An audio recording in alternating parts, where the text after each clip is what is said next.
Well, thank you all for being here. I'm going to start by asking people not at the table if there's anybody in the room that has never participated in Global Entrepreneurship Week, GW, or isn't involved in it. If you could put up your hand, it'd be useful to know because we got, okay. So we have one person, two persons, three persons, okay. Wonderful. All right. Oh, more behind me. Good. So I say that because this is a meeting today of some of the people that are driving Global Entrepreneurship Week in their countries or communities. And but one of the things we are always wanting to do is to welcome new organizers into Global Entrepreneurship Week. And so we hope that we're very grateful for you coming and participating. And we hope that you'll ask anybody who didn't put their hand up questions afterwards about what it's like, what they're doing, and you'll consider getting involved in this glorious campaign. So let me give you a little bit of context just for those people and as a reminder to everybody else. As I said to someone earlier today, Global Entrepreneurship Week is where we began.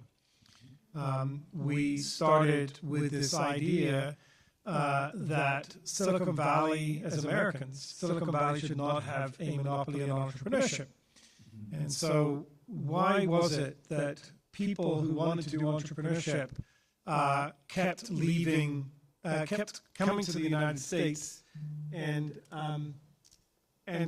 kept coming to the United States and kept going to Silicon Valley? Why weren't we building and growing entrepreneurial communities, this was 15 or 20 years ago, in other parts of the world?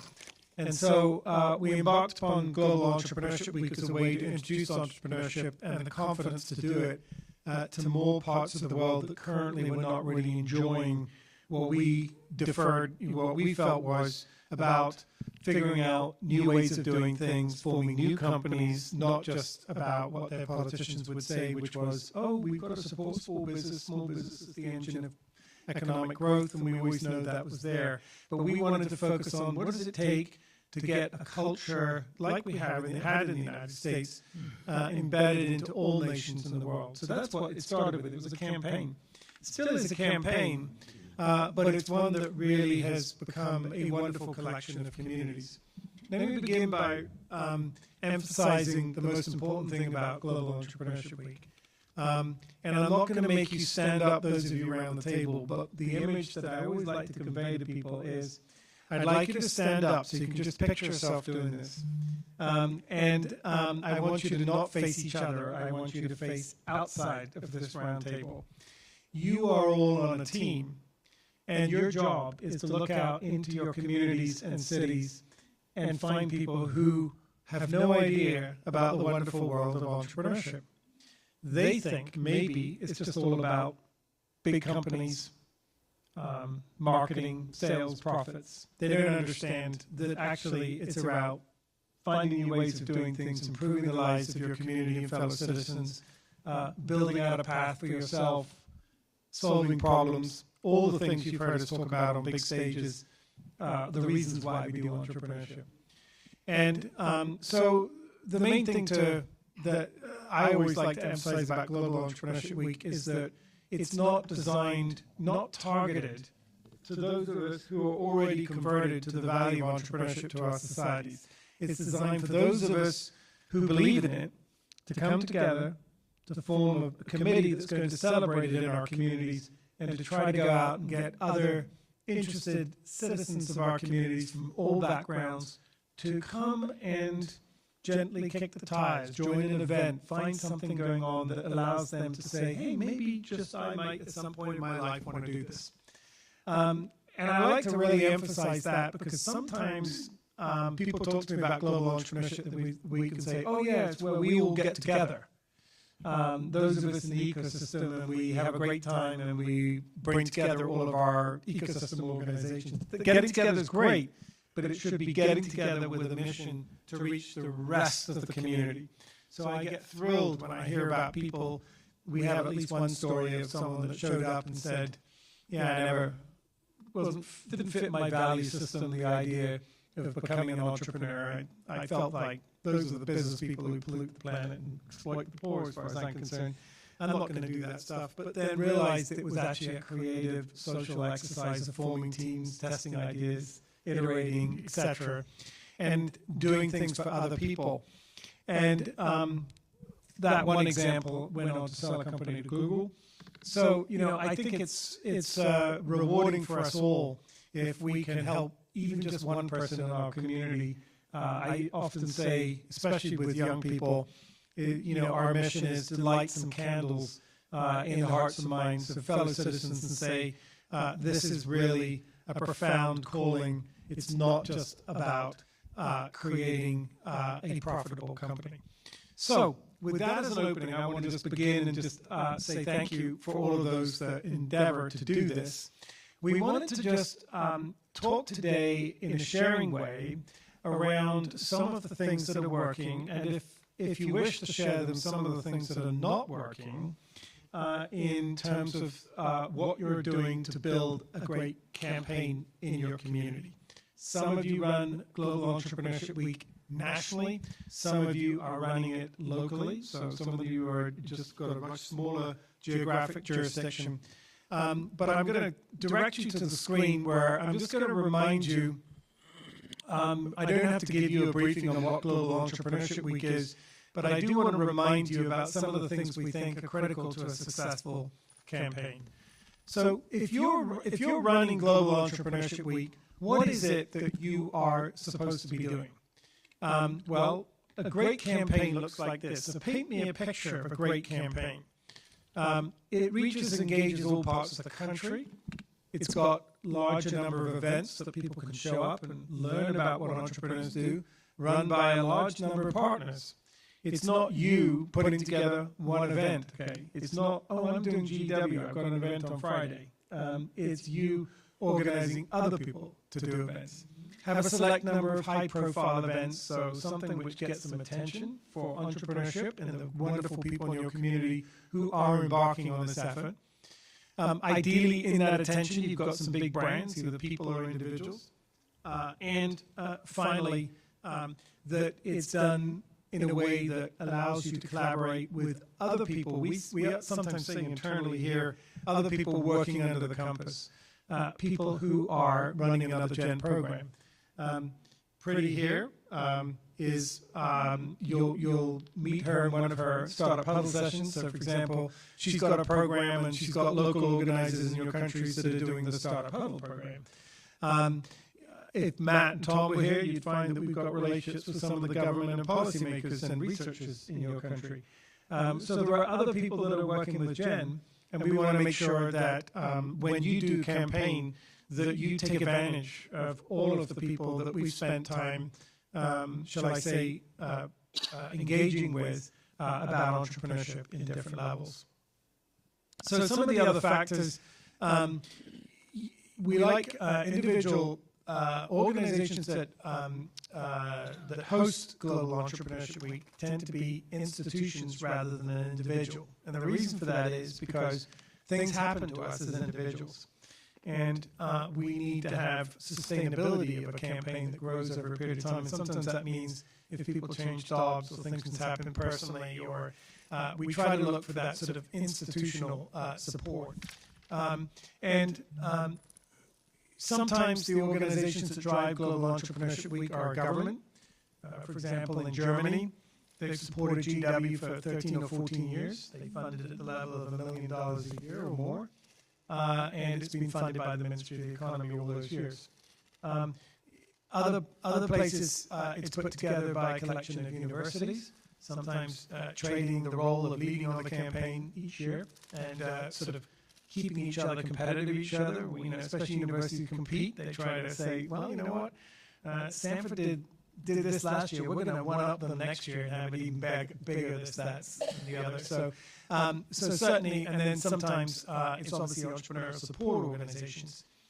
And really the kind of organizations in your countries that really do well with Global Entrepreneurship Week are the ones that are already active in the ecosystem, already well connected in the ecosystem, and can therefore know which partners to talk to that will be interested in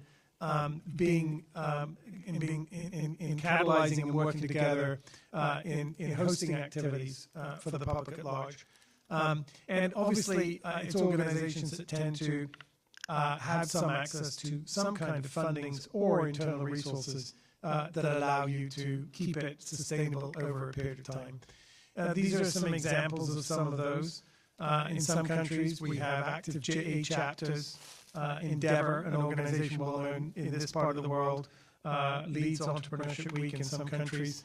Obviously, there's government agencies like the equivalent of SBA, of course, in Brazil, as we all know, SEBRAE. They often have an amazing size campaign because they literally turn around to every one of those 650 offices and say, they give them a roadmap, say, here's what you're going to do in the community this week. So there is a little bit of top-down. I mentioned the government of Germany before, and there's a few other examples of organizations there that give you an idea. So for some of you who've been doing GW for a long time, and I'm looking over here, Ivan, at you, we've got a lot of friends here. He doesn't mind. Somebody else might be offended that I'm commenting on their age, but, Ivan and I are close. So the point is, but for some of you doing it a long time, I still don't think it's a bad thing to refresh and remind ourselves as to, what is our role in driving that campaign locally. And so as we kick this summit off, we thought that would be important to emphasize. As I said before, it's about running a national campaign. It's not about organizing an event. It's about encouraging other organizations to hold events and competitions.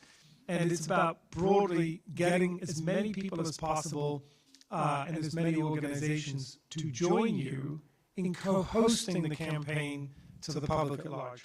So the idea is that everybody who's involved in entrepreneurship, some of you that fight like crazy in competing for people, resources, and other things, and being the leader in this role or that role in your ecosystem on a day-to-day basis, this is one time of the year where you can come together and say, let's do something together for everybody else.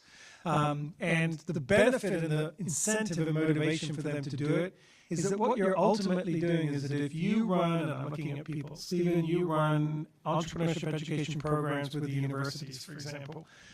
I'm looking at everyone and I can pick something. But what we're trying to do is drive traffic into your program. So when you go to others and say, if you get involved in Global Entrepreneurship Week, the more people we get involved in the campaign, the more people who sign up, attend an event, participate, that's a new number of people that, by the way, we all collectively have access to their data, and we can get in touch and say, would you like to come and participate in that, afterwards. So part of the incentive for other organizations to work with you as opposed to fight with you in your ecosystem is that you're going to help them bring in more of the community to their activities. Again, just to mention, we call it don't organize, catalyze. So I'm going to say that. I've said that 3 times now. So many people running the campaign think the role of our organization is to organize an event during Global Entrepreneurship. It's not. Your job is to get other people to do it. And then your job is actually to be the conduit of this campaign and what's happening in your country to the rest of the world. And I will say some of you fall down on this front, so we're going to stress on it. Not because of any other reason than you're busy, so it's not a personal criticism, but definitely giving us information and allowing the world to see what's going on in entrepreneurship through your website. We don't ask for a report. We don't ask you to do brochures. We just say report what you can through your website, and that's a way for you to tell people what's going on in the campaign. So the responsibilities are, again, to manage the campaign, to make sure that you're utilizing the branding because we are trying to be one global ecosystem together, and then to conduct some of these communications efforts that we say in terms of, again, if you're trying to reach a wider public audience, of course, the way to do that is the reason that you need to have effective media and communications work. And then, as I mentioned already, collecting the metrics, doing the evaluation. I want to stress this is something we ask you to only use the website for people registering events or participating in the campaign. And part of the reason for that is that every time people are using your website, that is building a database. It's amazing the number of for example, there was one country that will remain nameless that decided to use a different website for their campaign. And they were shocked to find out that actually they've got thousands of people from their country who are in their database on our website. Because one of the things you do as a result of the campaign is you collect information on partners and individuals and so forth through the website that can be used throughout the year afterwards. So the idea is you get, and then you can follow up. So that's your database. You're building it for your country and for your community. So it's not open to the public, obviously for data privacy reasons, but as the host of the campaign, this is a database that we're building with you, and we want to work to use that to do other things with you for entrepreneurs and the ecosystem in the future. So it's really important to make sure that you know that you're using the website for this campaign, and while one country is allowed not to for reasons that I can always explain to people, generally speaking, we require that on the campaign.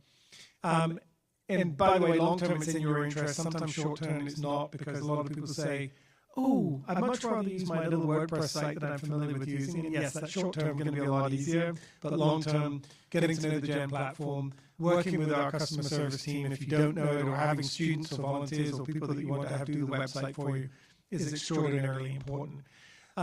So that's really it. And maybe one thing to just finalize and emphasize as we go through, if I could, is of all people that are GW campaign hosts, we require you to have a debrief call within 21 days or 14 to 21 days. That's a 30-minute minimum conversation that just says, "Hey, tell me in your own words what happened. How did it go? What worked? What didn't work?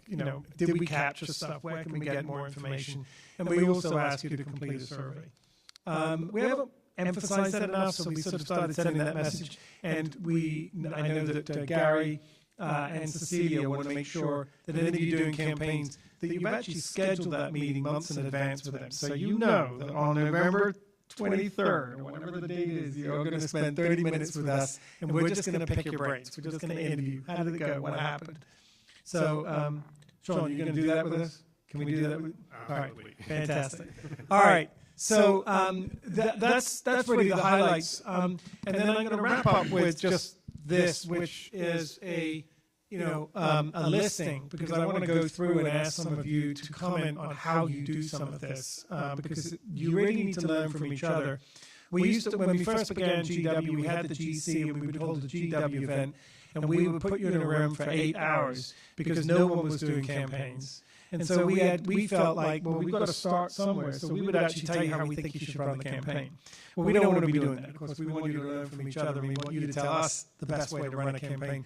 But we will say these are the things over 12 years of looking at this model and working out what people have done that are really well. This is what we've learned. So we'd like to tell it back to you as a kick point to say, which of these areas would you like to talk about in the summit today and share your story with? So you can read, but I'll quickly go through them. We like to make sure that the campaign, make sure that it appeals to a wide audience. Again, sometimes people end up just targeting the small businesses in their community, and it's not targeted at them. It's targeted for them to join you, and then go to all the other people who you don't think currently understand the joy and amazing world of entrepreneurship.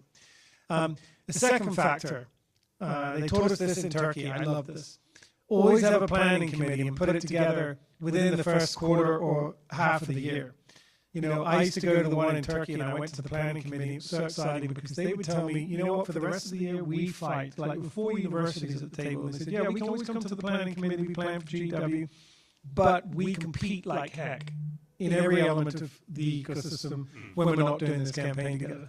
The planning committee should be saying, what are we going to do, but also what are we not going to have time to do? Sometimes people just say, you know what, this year we've got so many other priorities, we've got a new president coming in, we don't know what they want to do or whatever it is, and they turn around and say, we're going to be on the planning committee, but don't expect anything of us. So planning sometimes means communicating what's realistic. Making sure you've got credible partners that help you reach target communities. I don't have to spell this out for you, but most of us don't know how to talk to every type of person in our community, in our country, whether it's demographics, whether it's other cultural factors or things. We all live in very diverse societies. So work with the people who do know how to talk to certain parts of your society that you, frankly, are not maybe such a good communicator with. So be sure to reach out, and we can talk more about that. Great examples. Then be sure to leverage the existing communities. So, for example, we already have communities at Gen, but you've already, more importantly, got communities. So be sure to leverage the communities that you've already got. Recruit celebrities. We always say that. It's very, very hard to do, but it's amazing how many people manage to find somebody who knows somebody who says, I'm willing to do it. For example, when we went to Virgin Media and we got Richard Branson to participate, we didn't ask him for any money. We just asked him to join us from a social media perspective and occasionally in person. So go up with a realistic ask for those officials, those personalities. Be always, the really strong campaigns are the ones that collect metrics. Why? Because if you've got metrics, it's how you're going to secure financial support next time. Any of you came to the ecosystem session this morning will hear me say, you've got to set out, first of all, what is my goal, what are the metrics, but then until you've actually collected metrics, don't bother trying to go and ask for serious money. Someone may give you money just because they like you, but if you really want resources, you've got to have impact and metrics, and you've got to have stories. You've got to be able to say, this is what we're at, where we're actually going, this is how we're going to get there, and here's some numbers.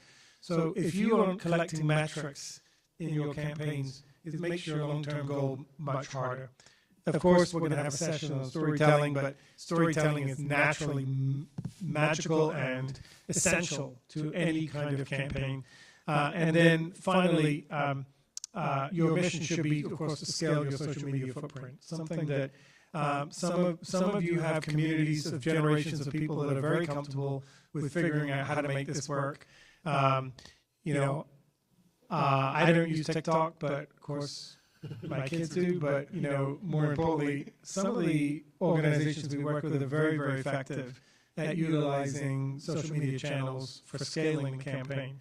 And if you're trying to get to the public at large, you should be on Instagram. You should be on these communities, because you're going to get to an awful lot more people than you're going to get to through just a live event. So certainly we think scaling it through, of course, social media and traditional media makes a lot of sense. So I'm going to end there and say those are some of the critical components of a campaign.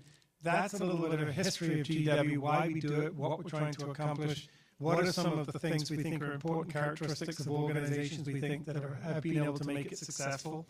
I can also, upon request, talk to you about some of the things those organizations get out of it, but I will mention to you that most of our GW organizations make money from it, in the sense that they have a campaign, they go raise sponsorship or public money, they get supported, and it allows them to employ people in their organization to do this. So, as you well know, with GW, there's no, you're utilizing it, hopefully, as a means of a program that you can get funding for locally. And we want to make sure that you're getting funding not just to spend on coffee and spaces, but frankly on having a long-term sustainable staffing structure for the campaign. But outside of that, the biggest incentive is, for most people who do GW, because it's got such a wide reach, it's their way, it's another way for them to build their presence, their reputation in the entrepreneurial ecosystem nationally. Many people are involved in a very, very local way. This is an opportunity to build a national brand and a national reputation for being a good conduit. We like to hope that there's some value for being part of an international network, because that helps you explain to local communities why is it that you're getting to be the national host of this thing. Well, part of the reason is you're a conduit and you've got access to a lot of other national leadership teams around the world through your fact that you are Gen. So I'm going to invite some comments, if I can. Do we... You can go to each slide, so each of those slides. Right. So I know that Cindy, is Cindy here?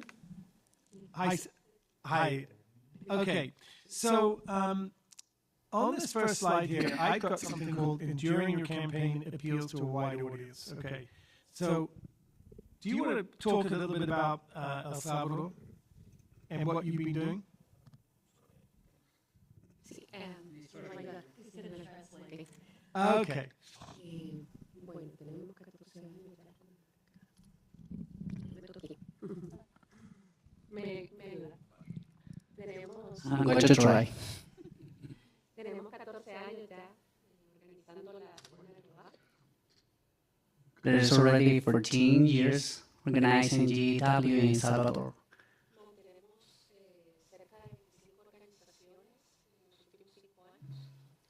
And till now we have 25 organizations that are active in the events organizing for the agenda every year.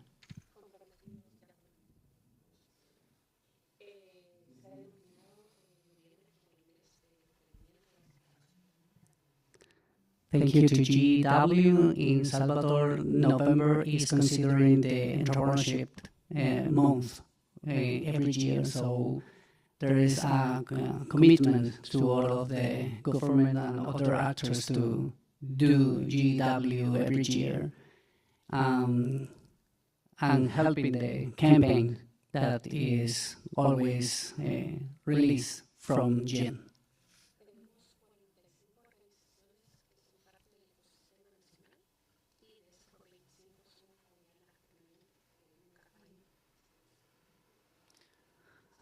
In summary, there are 50 or 45 organizations that participate regularly, but 25 of them, they are always having several events for the agenda every year. Okay.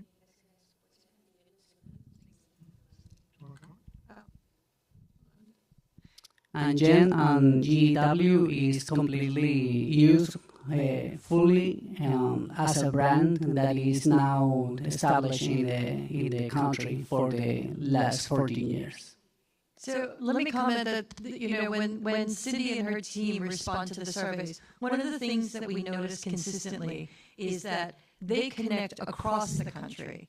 So it's not just in the capital city, it's all over the distributed network. And that's talking about wide audiences, because you're connecting with all the other organizations that also connect with their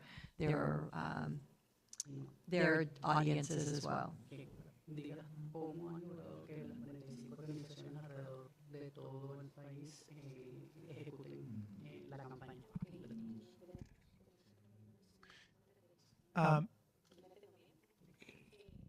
I should also point out we have translation. We can get device.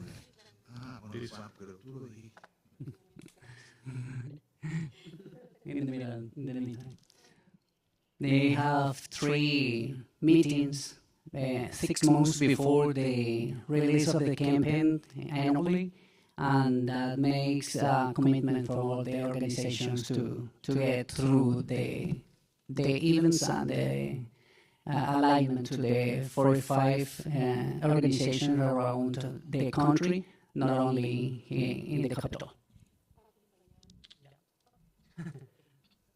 Thank you. And I apologize, I'm one of the few people that doesn't speak Spanish.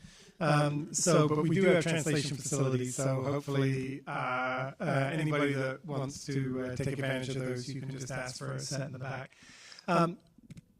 But we want to thank El Salvador, and I know your minister wasn't here today, but you're a great example of how to do a campaign that appeals to a wide audience, but also one that takes advantage of the big picture.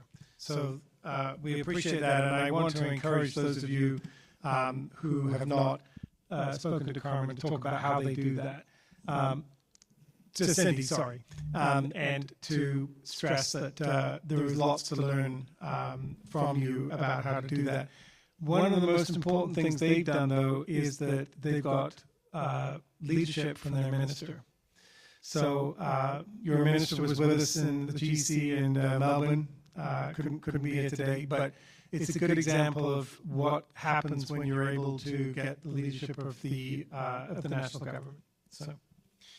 Anybody else want to comment on this aspect of a campaign of either you're able to do it or not able to do it in terms of appealing to a wide audience? Love to hear some other thoughts if anybody wants to contribute. So, Renee? Yes, thank you, Jonathan. I think at the beginning when we started the organization of the campaign and all of that, we did it as a group. 10, 20 organizations that we were spread out in the country, and we worked with Miguel, as you remember. And what happened is that this organization only had an impact where we went. So we realized that we needed to expand our activities and talk to the universities and talk to the local actors. So from that point, every city, 9 cities of Bolivia, 10 cities of Bolivia, they do have a group of people that they organize the whole campaign, and also activities. And also the universities compete against each other. For example, Oruro is a small city in a high altitude, and they put a big sign in front of the university that they say, this week everybody talks about entrepreneurship. And you will see pictures of that soon. But what happened is that when we went to talk to the media said, yeah, Monday, you started Monday. But we already covered that. So as I've been telling the last 3 years, is that we realized that we need to change a topic each day. So what we did is Monday, schools and universities. Tuesday, gender. Wednesday, impact entrepreneurship. Thursday, technology, or some cities, green entrepreneurs. And Friday, everybody technology and municipal governments. So we changed the whole thing and the expectative of the community, of the communication sector. Because the big magazines, they will go and cover one day one thing, the other, and they go and change actors. So we don't come out with the same thing. René Salomon doesn't go to the media. Everybody goes there. Yeah. So we make a big change there. Yeah. And 2 suggestions. Yes. One is that we make one of those days a failure day. Well, we were talking about that early morning. Do you remember? Well, as you know, there is a fuck-up night. Yeah. Okay? And we were talking about Startup Huddle. Yeah. I think we have to get alliance with them. I was the first one to bring fuck-up nights to Bolivia. I paid the subscription and everything. So we were really famous about it because I was the first one to talk about it, Yeah. $1.2 million gone. So those fuck-up nights were really good. And this year, we're going to make an alliance with fuck-up programs. So we're going to show that too. Love that idea. During the pandemic, you had Global Entrepreneurship Week on television. Yeah, I was going to keep that for later, but I will say. Well, during the pandemic, and also the first Entrepreneurship World Cup, we were the first one to do it in Facebook. And 3 days ago, it was going on the Facebook, reminding me that 5 years ago was going on that. But during the pandemic, we went to a TV channel, and talked to them and say, look, everybody's in their house, and we can show new faces and do things, like, for example, the Global Entrepreneurship Week. And we did it. And also, we talked with Roberto, we talked with Jorge, and 5 different countries, and we did all the whole week with different topics. And we exchanged activities with different people, from the government, from the schools, universities, entrepreneurs, and all of that. So I think we keep going that, as I told you, Cecilia, we keep doing that by internet and virtually with the rest of the countries as a group. Fantastic. John, if I could jump in for a second here. Thank you, Renee. That's incredibly helpful information. I think you touched on a couple of different tactics as well that we've got kind of loaded up here for the conversation. The importance of media being one of them, right, and reaching out and engaging your national media. Another one being the concept of partnerships with strong partnerships with organizations or featured events. You mentioned Fuck Up Nights and kind of an alliance. What we encourage people to do in one of these tactics is to identify a select number of featured events that you're going to hold up. And so it's developing partnerships to really get those impactful and sticky and sexy kind of events that are going to capture attention. So that's another thing that you touched on. You also touched on kind of varying topics, theme days, right? That's great advice there as well. I'm wondering if anybody else has like any kind of experience in that kind of wider audience in terms of engaging like different, not necessarily topics or media, but different groups of individuals or communities throughout your countries. I think we're going to go over here. Hello, good afternoon. One of the things that we've done in our GEW session is that we have found a way to use the Compass Award, but then instead of using it for all the GW hosts, we use it for our community. We started off by coming up with categories, so best technology, best large business, best out-of-the-box idea, and we came up with a logo. The logo was an oval circle from the GW circle that we have with all the colors, and then the B inside of it for Business Hall of Fame. We nominate in our team, we nominate like about 8 companies per sector. And then we give it back to the community at large to vote, to break it down to 2. And then we go the night of the event with the top 2. The event, we have invitees, but we also have space for the community, being the students as the future. We also made sure that we made an award, and the award is then the oval circle that we designed, and have pictures of it, and you can find it on our website also. And the B inside of it. And then underneath of it, you have space for the original logo from GW. You have also space on the other side for your country, so a drawing of it. And then you put best winner of whatever it is, technology or whatever it is, the categories. And we do that with the idea that you fill a room with people, but of which half you don't have to invite anymore because they're nominated, so they have to be there to know if they won, yes or no. So in doing that, we noticed that the community likes it. And they were asking us already since March, hey, didn't you all nominate people already? No, it's coming up in September. So it's going well, and it seems to be binding the group of different stakeholders together. I think it's something that we all can do in the Caribbean, and it's a way to professionalize your entrepreneurs, but also the service and the different things that is done in the name of entrepreneurship.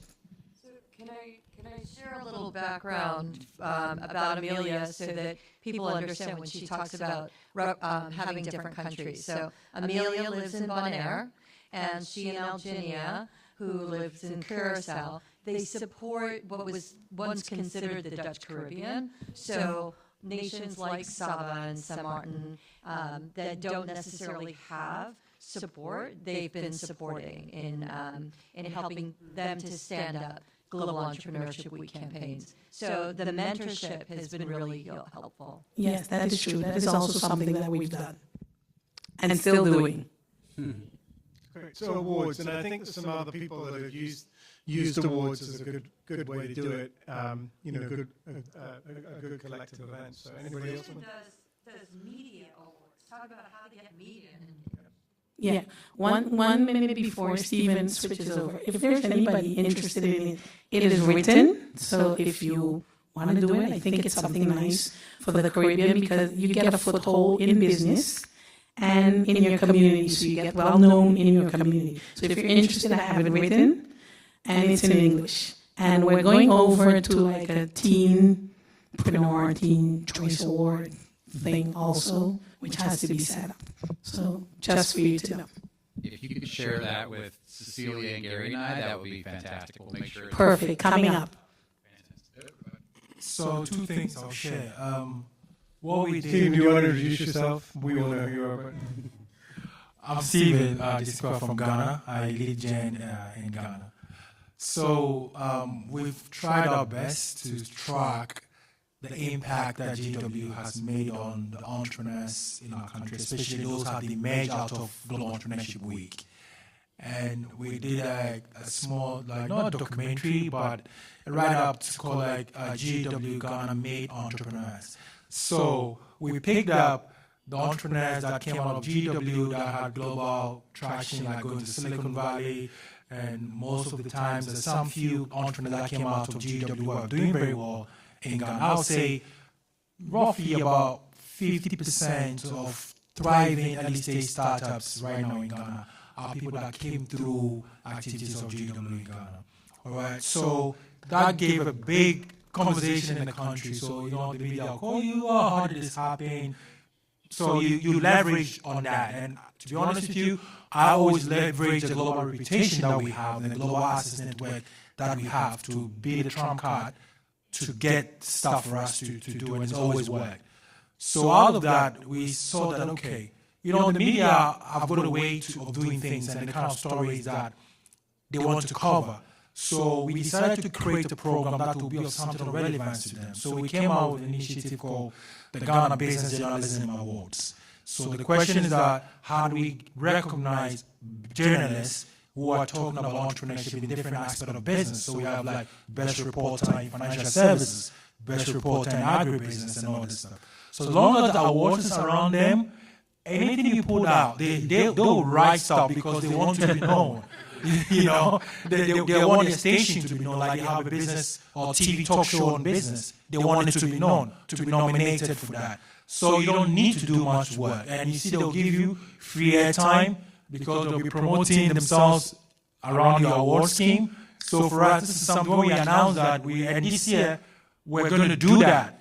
And it's like, they always ask, when is the nomination thing coming out and all that. And I know that when we go out, they'll follow up. So this is some of the things that it sort of help and gets the word out there. And also get them to tune their content as well. Like during Global Entrepreneurship Week, right now we are asking them, talk about entrepreneurship. The whole week, discuss stuff from policy level. Bring your panelists and let's have conversation around that stuff. And I think if we start implementing ideas like that, it's something that will help impact your campaigns.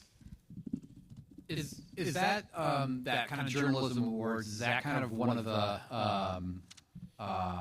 events that gets the most visibility for your Global Entrepreneurship Week campaign? Yes, last year it did. It did for us, and we're going to push on it because when we that's why we made it as business journalism. So just focus about business, not just about journalists. No, of course. Yeah, so focus about business, and the idea came out of a report that the British High Commission commissioned a company to do that, to see how journalists are getting themselves involved in business. And they realized that there was not much out of the impact. When I read the report, there was some of the findings. So we decided to kind of create something to address that findings, and it's kind of worked. It's a great idea. I love it. Before we move on, I just want to quickly point out, one of my favorite things we ever did with Global Entrepreneurship when we launched it with Prime Minister Gordon Brown in the UK in 2007, is we had what we called 100 ideas in 10 minutes. Or was it? I think it was 100 ideas in 10 minutes. And we stood there, and if you guys ever done that brainstorming exercise where you stand there and you've got people scribbling up on a whiteboard like this, but you've got to come up with what's a good idea that will capture the attention of people to come and do. That's going to go out. That idea of doing something because the great thing is we all monitor the press where we've got people that write about entrepreneurs or write about entrepreneurship. I love that idea of doing an award for the best entrepreneurial media and reporter. It's a lovely idea. Isn't that a great goal? I mean, selfish, you might get some coverage. Jonathan, everybody, welcome to Puerto Rico. Thank you. In 2010, So Carlos runs GW here in Puerto Rico, and he does an amazing job, and he knows how to catalyze. But keep going. 2010, and this is important. I think you have never heard this before. 2010, we were in deep trouble in Puerto Rico. The economy was doing really bad, and there was a study of Batson about the entrepreneurial economic system in Puerto Rico. In that meeting, I saw Francisco, and then I saw Laura, both from different organizations, one from Inteco, one from Guayacan. And after the meeting, I went to them and I told them, you know what? In about a month, we have a Global Entrepreneurship Week. And here in Puerto Rico, we have never talked about it. So we got together, the three organizations, and we did our first Global Entrepreneurship Week without any permits, right? We just did it here in the island. 2024, we are right now, right? In 2013, we did it again, and it's been 10 years, and today you are here because of that. Maybe it wasn't me who brought in the Global Entrepreneurship Congress to Puerto Rico. It was a pool of people pulling together so Jonathan could come here with his team. But it happened because we started Global Entrepreneurship Week that day. Okay? So I will want to share five things that maybe can help the people out there that are not doing it yet, and the people maybe that are doing it here. First, metrics. We love metrics. We like to compete. So our metric is to be number one in the most activities done in a Global Entrepreneurship Week. So our most focus is let's do 200 activities or more, because we know that we're going to be top 5. And we have been doing that for the last 5 years, okay? Even being a very small country, regarding Texas, Florida, New York, and the population in other places. We are only 3 million people. So metrics is very important, so we keep focus on the quantity of activities. The registry of activities is difficult, so we figured out how to do it with the bulk system. We have only one person doing it, so everybody's, instead of every organization doing it on their own and they will not do it, what we have done is on a monthly basis, they will tell us what, and we have one person putting all the activities together, right? The other thing that we have done is we call them, I call them up. You know, I set up a meeting once a month. We are doing this. We start now we start a little bit later because we are now organized. But like in April, we start once a month meeting, and then I call up everybody. What are you doing? What are you doing? What are you doing? What are you doing in your organization? We started 3. Now there are more than 100 organizations participating in the Global Entrepreneurship Week in Puerto Rico. So, and I call them up. Hey, you have not told me, and we keep a detailed meeting minute, and I pass it by after the meeting, right? And we map it in two ways. One, geographic, so we know that all the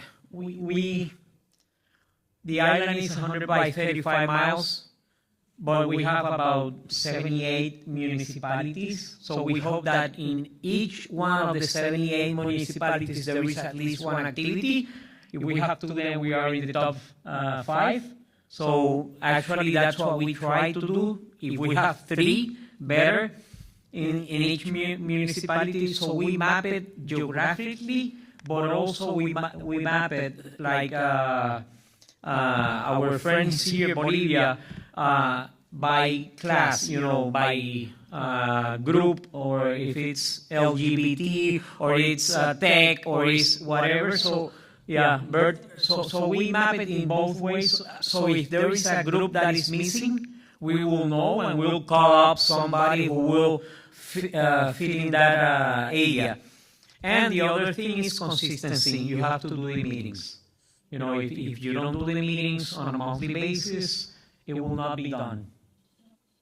That's my Thanks, Carlos. my 2 cents. You're being way too humble. You're very much the reason we're here. So we give credit to Gloria, and of course we give a lot of credit to some of the leaders you've got, like Manuel Cedro, but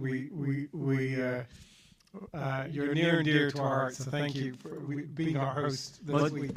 And this has given us, Puerto Rico, a small country in the Caribbean, a lot of exposure globally. Yeah. So this has helped us exponentially. Yeah. And thank you for that. Well, I want to also just, we'll come back, by the way, and talk about the website at some point, because there's so many important strategic reasons why we tell you that. And Ashley is here, who, if you have any issues with the website, is the person you'll talk to virtually on customer service. But also, if you want to spend time with Ashley, Mark, is she booking? Just go and connect with her on the app. Because if for some reason someone's saying it's difficult to add events or activities, we want to know about it. So you can find her on the app. You could also find her stationed pretty much at the Gen booth.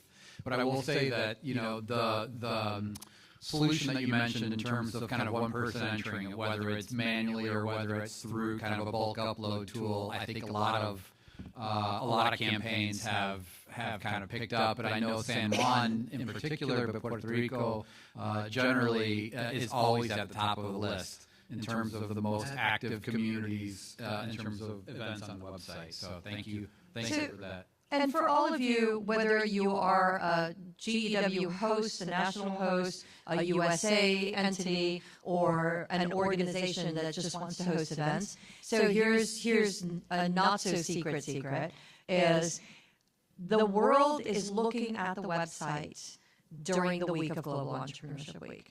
You are planning your events well in advance most of the time. So in September and October that you have these events coming up. That's a really good time to just upload them to the website, right? You have less bandwidth distributing to all these people adding it.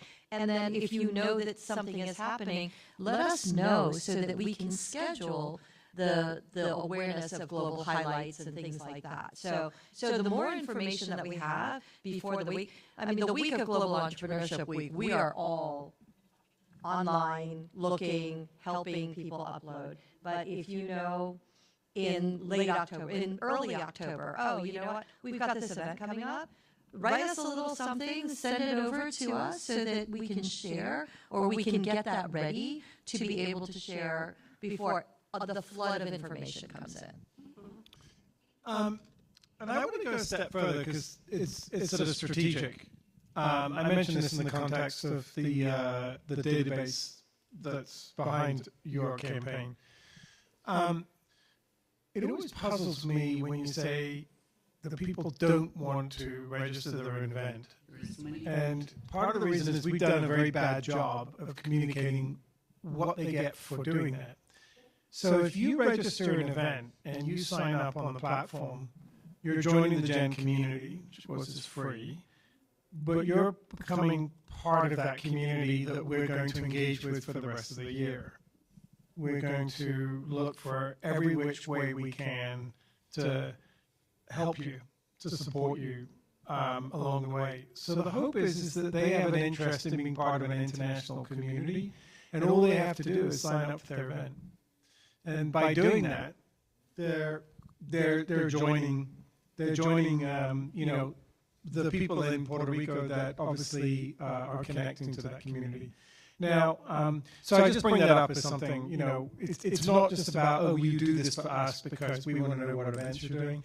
It's also about, this is your way to learn to be part of our community. So, all right.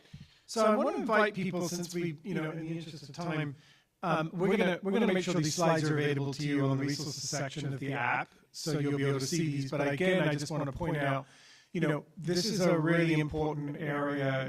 Just quickly, you talked about metrics. We talked about the website, but it's really, of course, it's really important for us, but it's really important for the whole global campaign that you can report that data. And I'm thrilled to know that some people are trying to compete, you know, on those numbers with the school boards. So, so who wants to share something else in terms of any of these, you know, any of these activities? I want to point out that we've got a few things to give as examples in terms of recruiting celebrities, government officials, and brands. Does anybody else want to share an example of how you've been able to do that successfully? Or if you wish, you can talk about, you can explain how frustrated you are that you've not been able to, and see if someone wants to help share on that. Because this is obviously very helpful in getting the attention of the media and the public.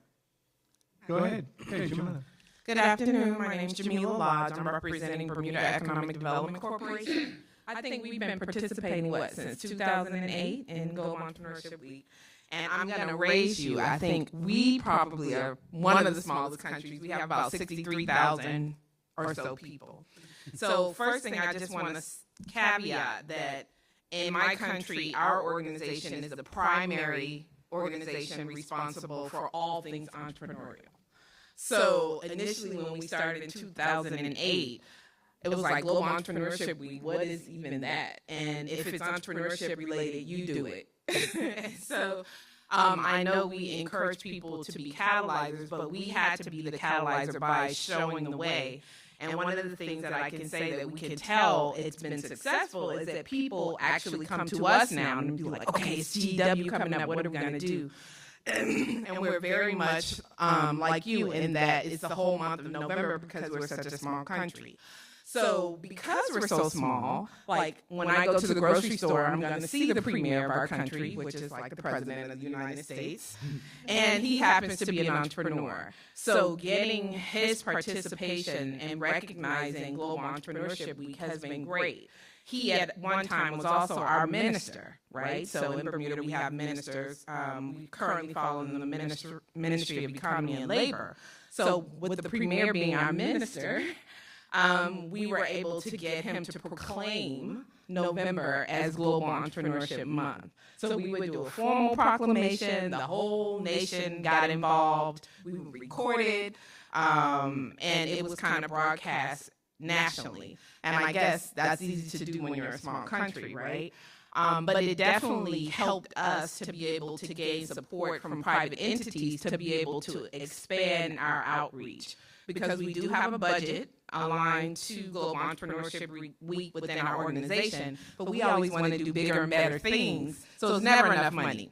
So by having the government and the premier involved and recognizing Global Entrepreneurship Week as a big deal, then it also allowed us to open up opportunities with private entities and private sectors who want to be involved and want to participate. And one of our highlights is participating with a reinsurance company who has co-opted our pitch competition. And so whereas we, as BEDC, used to offer $5,000 cash awards to the top pitcher of the year, that has increased to $25,000 grants with the support of one of the Global Atlantic Reinsurance Company in Bermuda. And it's as a result of that relationship and utilizing the media impact from the premiere and all of that being involved. So it definitely has added value. It has added credence to what we do in Bermuda. And I think if you are able to get any minister or government representative involved to sanction what it is that you're doing in your respective communities, I think it can help.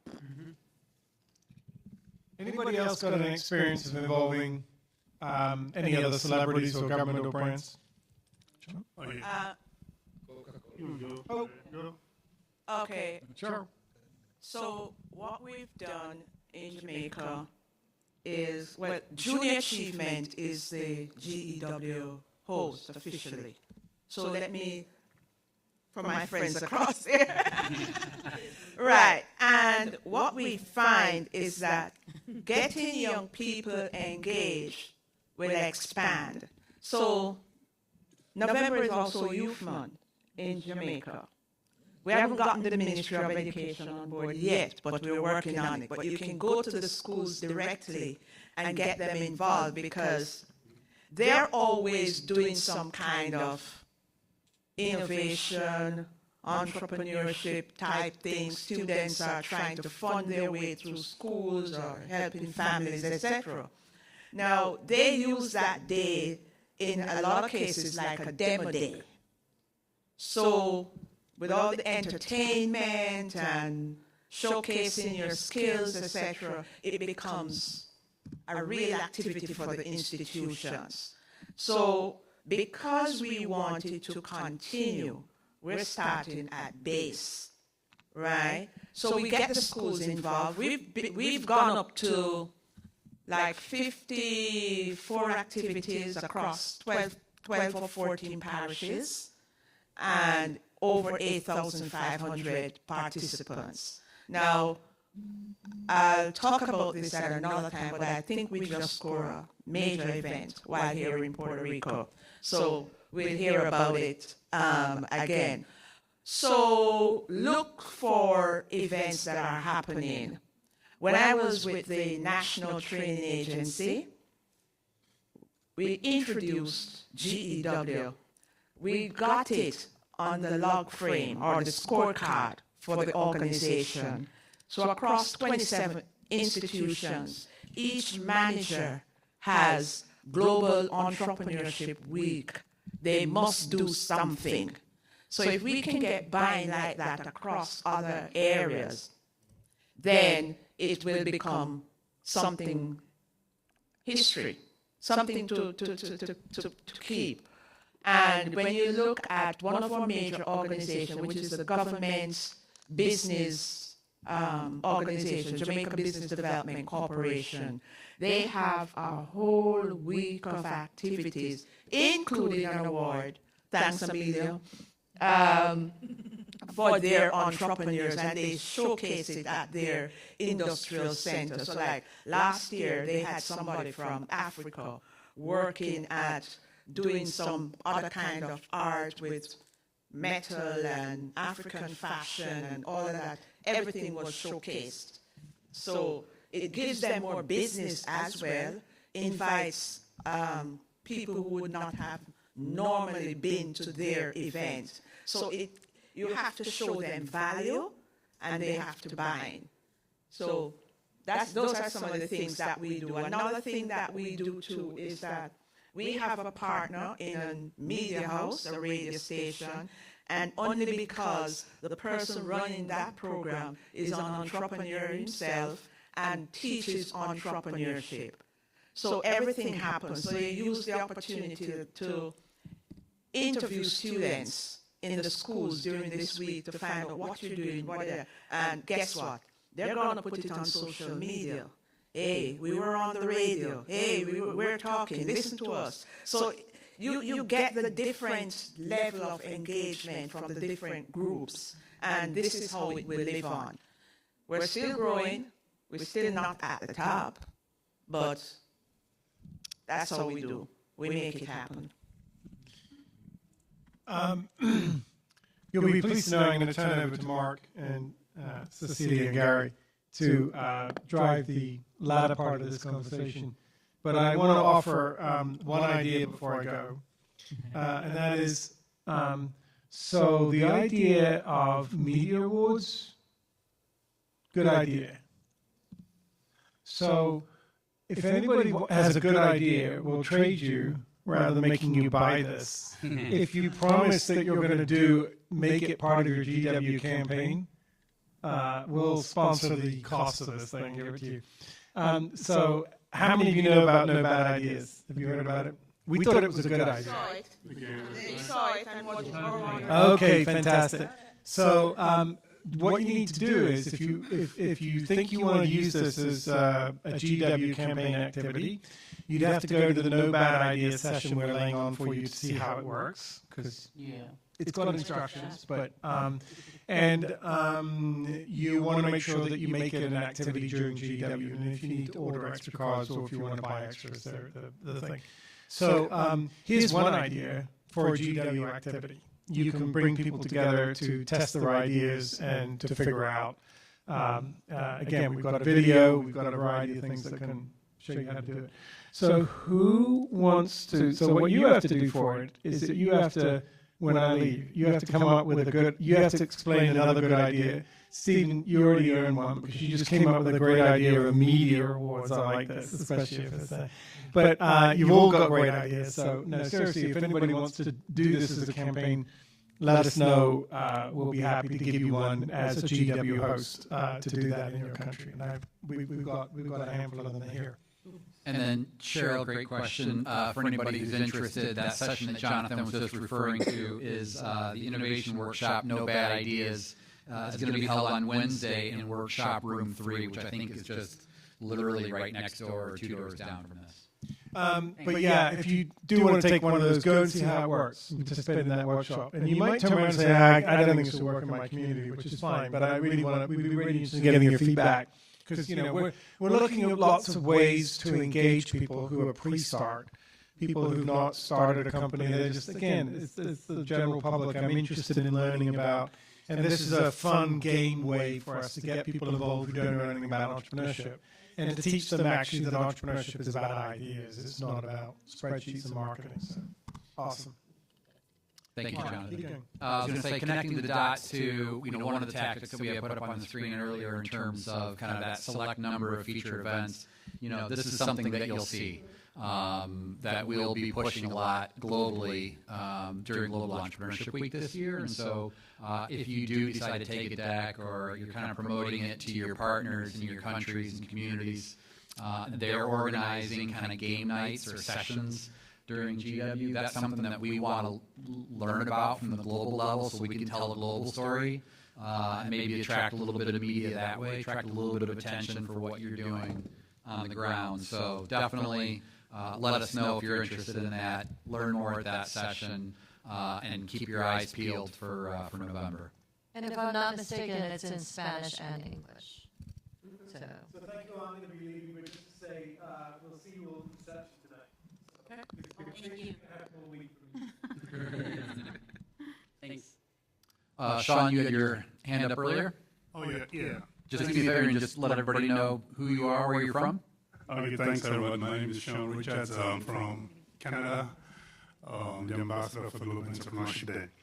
So interestingly, I started my journey with Jen, started with GW itself in 2022, and I was nominated to be part of the host and the planning committee by the national partner, which is a Futurepreneur.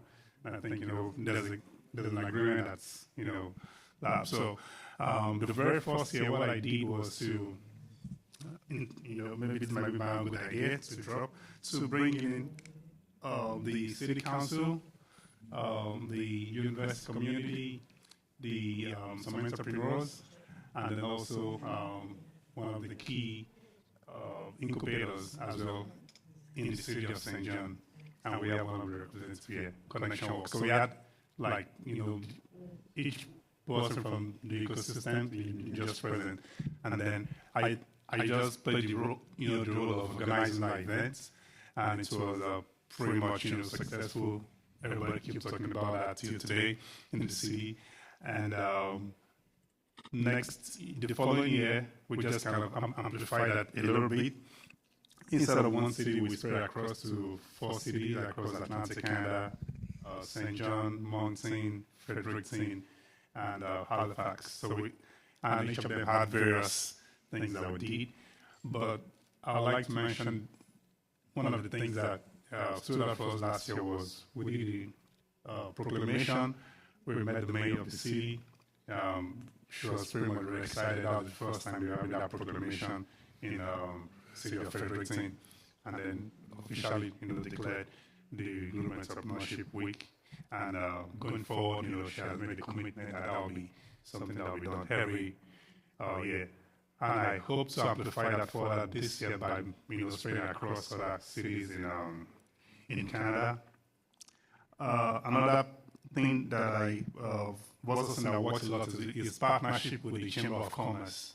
I think they're very much excited to work with global entrepreneurship in Canada, and that could also be, now metamorphosing into what we also.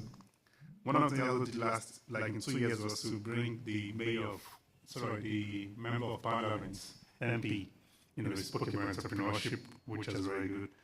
But this is a part of what I'm working on, and it's interesting, Jonathan was talking about celebrities and bringing them in. Part of my plan this year was to I'm talking to 2 guys. One is the 6-time Olympic medalist, Andrea Day Grassi. I'm sure probably know him, right? So he's an entrepreneur. He has a foundation, and he's sponsoring lots of entrepreneurs coming up. And then also, we call him the grandfather of rap in Canada, West Metro. He lives in our city, So I believe those guys would definitely amplify, the voice of, entrepreneurs and make it something like a good idea, bringing people together. These are unconventional entrepreneurs in the community in Canada. Right. So, yeah. Thanks, Sean. I've got actually a comment to follow up on that, but I think, Renee, you had your hand up for a second, so I'll turn to you first, and then I'll connect a couple of dots about Canada and the U.S. campaign as well. Okay. You have a question, Cheryl? Okay, yeah, we'll come back to you in a second. Yeah, talking about ideas and the package. Eyes on the prize. Yes. Eyes on the prize. Everybody, and also the tendency in the world is to have a pet in the house, a cat and a dog, or whatever. I think it would be a good idea if one day, as a vertical, we do something with entrepreneurship with pets. Work with pets, or put ideas what you can do with your pet. For example, right now our pets are in it's not a hospital, it's a veterinary, where we have to pay for each day to be there. But I was thinking that maybe put it in a hotel. No, that's already there. But during the Global Entrepreneurship Week, we can have one day talking about pets and ideas. This is like the brain trust is already talking right there. So one of the things that, and I think we'll talk about it tomorrow. So tomorrow, just a little teaser, we're going to be talking about how we do it in the United States, because by default, we are the Global Entrepreneurship Week host in the United States. So we invite all of you to come to that session to say, what are the things that work for us? We can also share some of the things that don't work for us. But one of the things from our future hosts for GEC in Indiana, one of the things that they did was create an entrepreneur yearbook. And you can talk to them about 2 people that started a project because they wanted to think about sustainability and dog toys. Dog toys usually end up in a landfill. They're not biodegradable. They're not green. They're not eco-friendly. And so these 2 people that started this project started to create this this dog toy that is made of materials that will be degradable. They also talked about hiring people to make these dog toys that were people with disabilities or something like that, so it would give them some revenue share. That's called triple bottom line. right? So you're thinking about people, planet, and profit. They were high school students that did this. So Indiana has one of the largest high school pitch competitions. About 5,000 high school students take part in this. This is something that I would have never known about, except that they put together a yearbook, right? Every year they recognize 100 entrepreneurs and tell their story. It is one of the most beautiful publications I've ever seen, but you want to celebrate the people that you have. That's a great idea. I'm taking one of these. And I'll just kind of I'll come back to you in one second. I know you've got a question, but I just want to underscore like that sounds exactly like what Stephen was talking about earlier. You've got the GW entrepreneurs. I don't know how many, I can't remember how many you said. You have like 500 that basically they draw not a dotted line, but a direct line to Global Entrepreneurship Week and why they're successful or how they got their start. Maybe they met a co-founder at a GW event. Maybe they learned something that inspired them. Maybe they found some funding, met an investor somewhere. But like, as somebody who's got kind of, I wear a lot of different hats, right? I've talked to all of you about different things, but I kind of come from a communications background. And so, like, if I've got a story to tell where I've got some young, successful entrepreneur, or some old, successful entrepreneur that basically says, the reason why I am where I am is because of Global Entrepreneurship Week, man, that's gold. Like, that's going to benefit all of our campaigns if we can just tell those stories. So that's the key, is unearthing those stories, finding those successful entrepreneurs that basically are just grateful, like, thank you for bringing us in, opening our eyes and helping us do this. Okay, so I'm starting to lose. You wanted to connect the dots on Canada? Connect the dots on that, and then connect the dots on Canada. One of the things I wanted to say is, like, contrast what Sean was saying compared to what Jamila was saying, right? I wish I could bump into President Biden at the grocery store in the U.S., or I'm sure Sean wishes he could kind of rub elbows with the Prime Minister, Justin Trudeau in Canada. But Justin Trudeau did something. He does. He does. Global entrepreneurs. He's been doing stuff like every year, and so he's a fantastic champion for us. But sometimes opportunities in larger countries are a little bit more difficult, right? And so we just have to kind of be a little bit more creative about how we approach things. And so one of the things that we do that it sounds like it's kind of in the U.S. that tracks with Canada is kind of this concept of like community organizers and state coordinators, right? So it's like, man, the U.S. as a whole is huge, and there are so many people and so many different organizations, but how can we kind of break that down and make it more manageable? And so we do that by recruiting essentially volunteers who are playing kind of the role that you guys are all playing around the table at a national level. But we're telling them, look at your community, look at your city, or look at your region, right? Look at your state, and kind of play like a mini host organization role at that level. So we kind of break it down into bite-sized chunks. So Eric, raise your hand back there. That's Eric. He's our state coordinator for Arizona. So he's a perfect example of what we're talking about. And to underscore what Cecilia mentioned, that GW USA Summit that we have coming up on Wednesday. Tomorrow, not Wednesday. Tomorrow. It's open. And so if anybody wants to kind of come in and engage in conversations with our U.S. community, strongly encourage you to do that as well. Okay, so Cheryl, you had a question, and then Violetta over here. So Cheryl first. I'm going to make a statement first. Okay. Of course. I don't know how you do it at Global, but you have corporate sponsors, right? Why can't you adopt a region for GEW every year and use your corporate sponsors to help push that effort? So let's say Caribbean, there is FedEx up there. Why don't you use FedEx to help bolster the Caribbean GEW activities this year?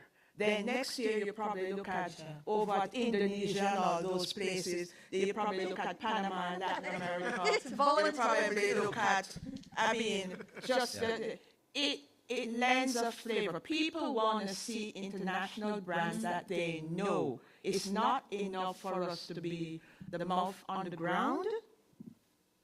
It is, but they also want that kind of a flavor, because remember, we have to relate. Yeah. When you're from a smaller community, you have to relate internationally, and it does help. Let me make sure that I'm understanding what you're saying. Yeah. Because I thought I was tracking with you at the beginning and kind of leveraging global sponsored dollars to go into regional campaigns or national campaigns to promote that. But then, were you saying? And then at the end, I thought you started getting into at the global level, our team doing a better job of lifting up or elevating the sponsors that you all have. No, not Okay, it was the first. You're one. global sponsor. Right. So whatever money you get from them, I don't know if that's it. It could be sweat equity, it could be just leveraging the brand somehow, whatever it is. But it does help to bolster some of the stuff, to push it along. Sure. Yeah. Okay. I will definitely connect with you offline about that. I mean, obviously, everyone here has dealt with, corporate sponsors, partners of different, types and stripes. But sometimes. Yeah, and so you kind of have to do a little bit of a dance of like trying to figure out what their priorities are, and like, oh, what are you interested in, and how can we make this fit for all of us? And so we do the same thing, but whatever we can do to help you all, like I'm interested in at least trying to understand better to see if we can make something happen. Yeah. So one of the things that we do assist with is the conversation with the State Department in the United States. So I'm going to point out Patricia for a minute. She's a steadfast warrior in doing this. So we sent out a notification every year to the U.S. State Department, and they send out a cable to all of their embassies and missions all over the world to say Global Entrepreneurship Week is coming up. And how many people in this room get sponsorship dollars from the U.S. Embassy? Some? No? We don't even attend the events. So some of them do. Okay, so I know, like, just off the top of my head, I know Madagascar does, and there's a couple of countries that definitely do. You get in-kind donation, right, or sponsorship. So remind them next year, the U.S. is going to be hosting. So Catherine, who works on our comms team, lives in Canada. One of the things that she's talked about is hosting a reception that's sponsored by the U.S. Embassy, because we're about to welcome people into the United States. So what happened in Dominican Republic is that we sent out a cable telling them about GEC Puerto Rico. And they translated it into Spanish, and they sent it out to the people that they work with in the community, right? And so it wasn't just to them, it was sent out to everybody in the region. The person in Santo Domingo actually translated it and sent it out. And we got a bunch of emails. And for some of them, I copied Patricia in on, because they said, I run an organization, I do this. So tell them what your response to them was. That obviously they're not able to come to GEC because that came out super late for them. That GW is around the corner. They should follow our account to kind of find out about the campaign once it starts, and they can get involved. Some of those were entrepreneurs having companies, so some of them we are even inviting them to do some activities, like one of them does an entrepreneurs like kind of bazaar. So we are already connecting directly with some of them to ensure that they are part of the GW. So we are getting them engaged. So I'd like to add that in Bermuda, we consider the U.S. Consul General's office one of our partners. And so every year they reach out to us and they're like, okay, what are you doing? How can we participate? And typically it's the U.S. Consul General will do opening remarks, welcome remarks at some of the different events. And we've also hosted events at the residence there, specifically around women entrepreneurship when the U.S. Consul General has been a woman. And Cecilia, if I may add also with the U.S. Embassy, we have already had to connect directly through Cecilia. So we are inviting them to kind of be part of the campaign to see if they can get involved with it. So these are part of the things that we're kind of starting to set in motion as we speak to ensure that they also try to have some engagement with them this year. Thank you. So one of the things that you might want to know about the way that the U.S. State Department operates is usually they're in a country for 2 years, and then it's August that they shift. So I would probably either let them know when you get back, hey, we've got GEW coming out, so that if there's any money, any budget left over right now, before they transfer it over to the next group, that you get them to think about Global Entrepreneurship Week, and then after August, you want to talk to the new people that are in place. So those are some key times to get in touch with the U.S. State Department. Cecilia, if I may. Actually, speaking of this finances, I want to add something that Jonathan has already mentioned at the end of his introduction. What GEW actually does good thing for us. As an MD, I'm also responsible to ensure that our organization is sustainable financially. And I think GEW is a very good way of not only building the GEN brand in the country, but also you can leverage the GEW with the partners to ensure that you can actually generate revenue through this partnership. For example, we focus a lot of our activity on education, and a lot of our GEW partners are actually schools and universities. And of course, when we were doing GEW events, then everything was for free. But then they know that we are doing this, and we're focusing a lot on mindset building and capacity building for teachers and lecturers. Then they will ask us again later, can you help us with the workshop and all that? That is something that we can actually generate revenue after this because of the GEW we did with them. I love that. So, I mean, thinking about, so you showcase what you do during GEW, and then you take that and share what you're going to do next, right? So, yes, go ahead, Cynthia.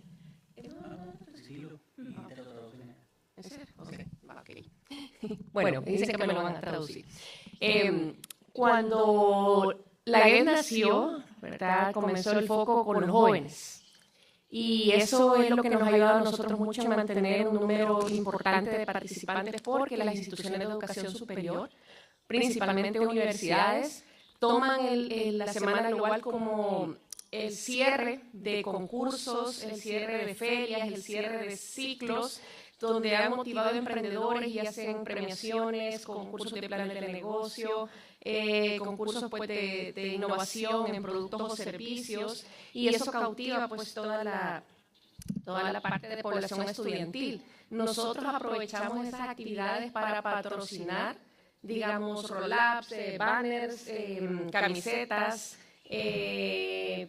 incluso hasta viajes, pero quizás más que todo la marca de la GEN en camisetas, en banners, y eso, y ellos, para ellos es muy emocionante, entonces eso les motiva. Y quizás la...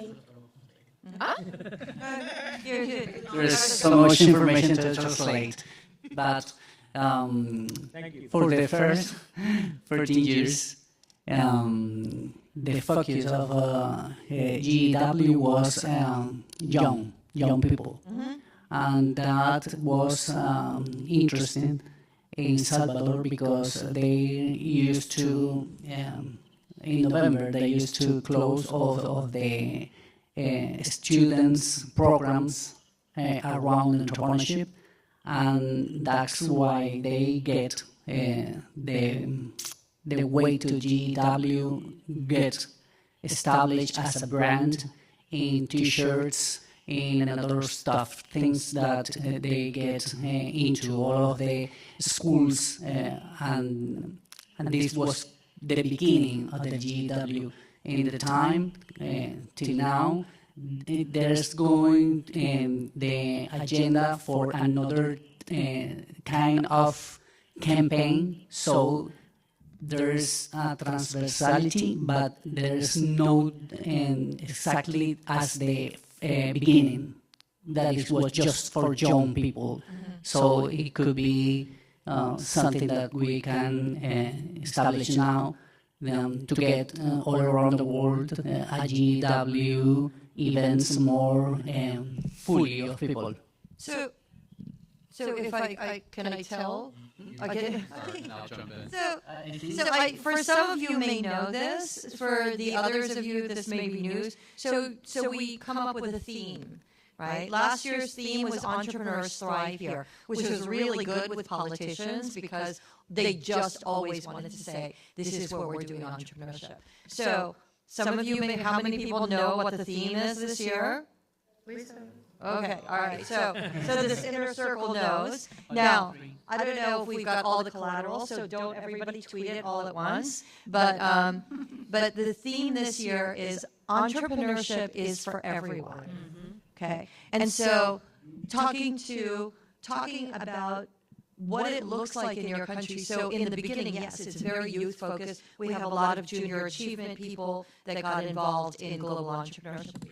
But now, thinking about, there's a lot of demographics of people that do not qualify or do not work in these regular jobs in the offices, going in 9 to 5. Like, this is not how the world works anymore. So what does that look like? Maybe in your community, the gap is with elder people that are retiring, but they still want to work, right? So you have this, we have a session this GEC about silver, yes.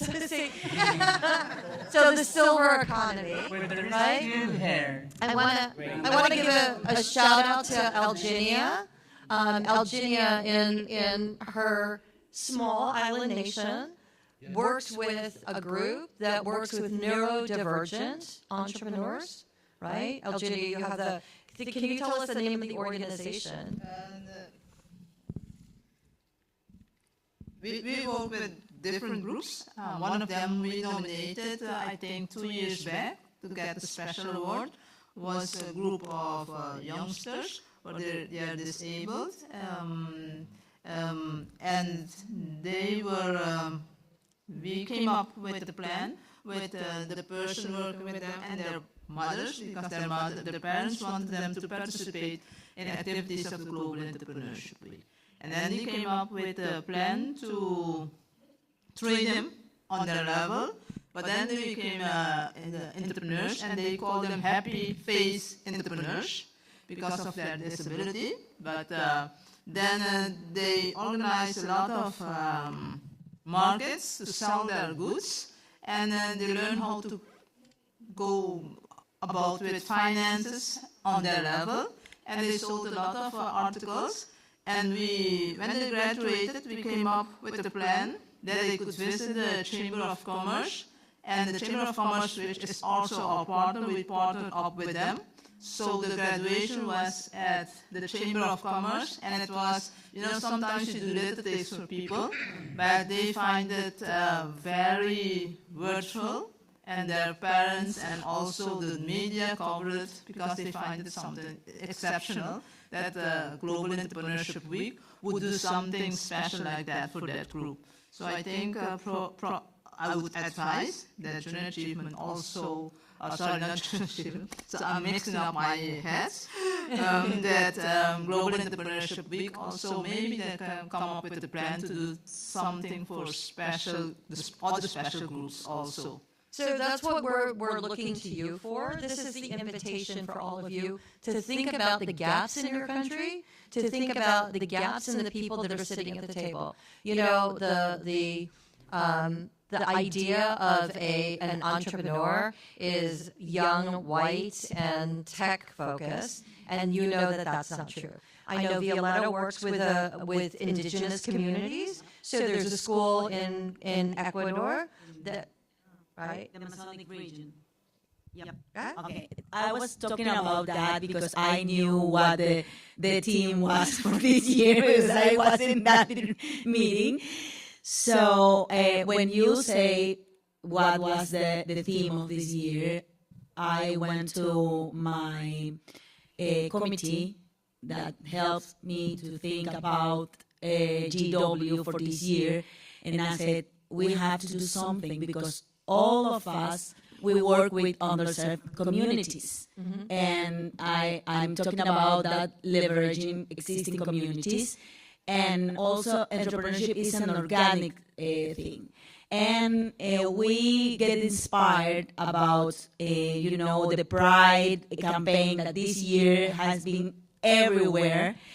And we realize that we have to focus in these underserved communities.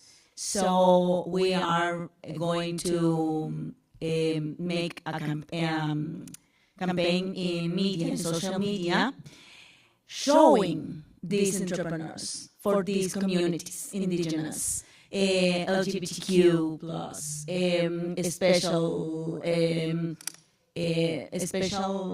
people in special places. So that's the idea that we have different from other years. We used to focus on other things.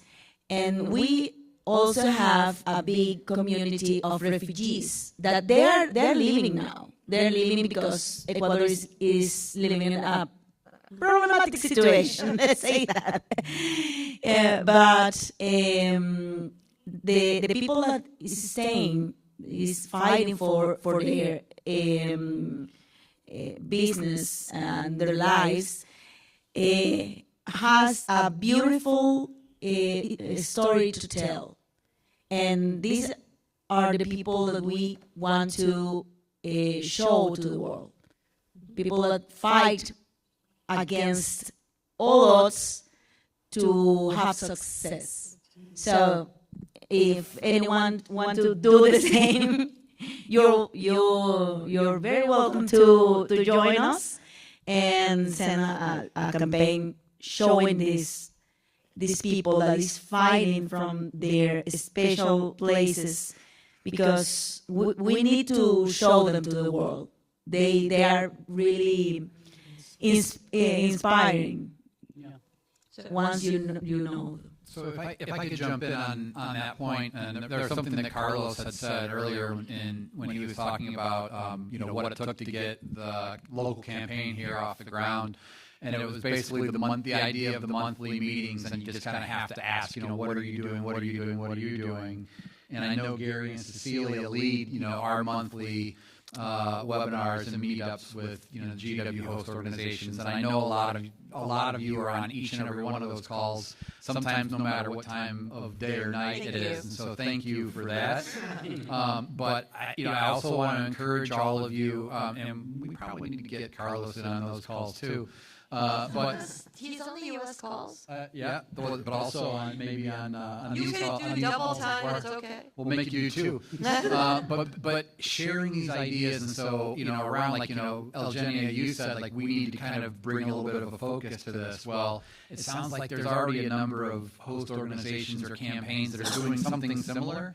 So if we can all find a way on those calls to kind of connect the dots and find out where there's overlap with all the things that you all are doing, that's the stuff that the global team can then lean into a little bit and amplify, and we can kind of shine a light on all the cool things that you all are doing. But I think sometimes it gets, it's a little bit of a logjam. It kind of have to or a choke point that kind of comes through our team a little bit, right? But if on those calls, if you're all using those calls to kind of think through, talk through, what are we all doing, what can we do, where are there overlaps like that, then we can really kind of spotlight what those highlights are of your campaign. So Violetta mentioned the LGBTQ plus community. I'm just going to give a plug for tomorrow evening, that there will be a gathering, a happy hour, sponsored by one of our partner organizations, Start Out. Start Out is an organization that supports LGBTQ founders. So this is an opportunity to talk to people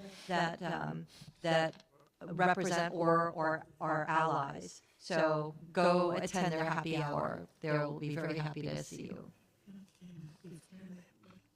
So what's hard? What's the hardest part? And I've been wanting to say this for a moment now. One of the hardest things, and I don't know if it is a Latin American thing or not, but at least it's something in the Dominican Republic, which is getting people to put the information on time. That's our biggest challenge. And it doesn't matter how much you communicate with them, you tell them, you call them personally. Like for me, exactly, mañana. Never. Mañana, ahorita, espérate, ya mismo. So that is one of the biggest challenges that we have in the Dominican Republic.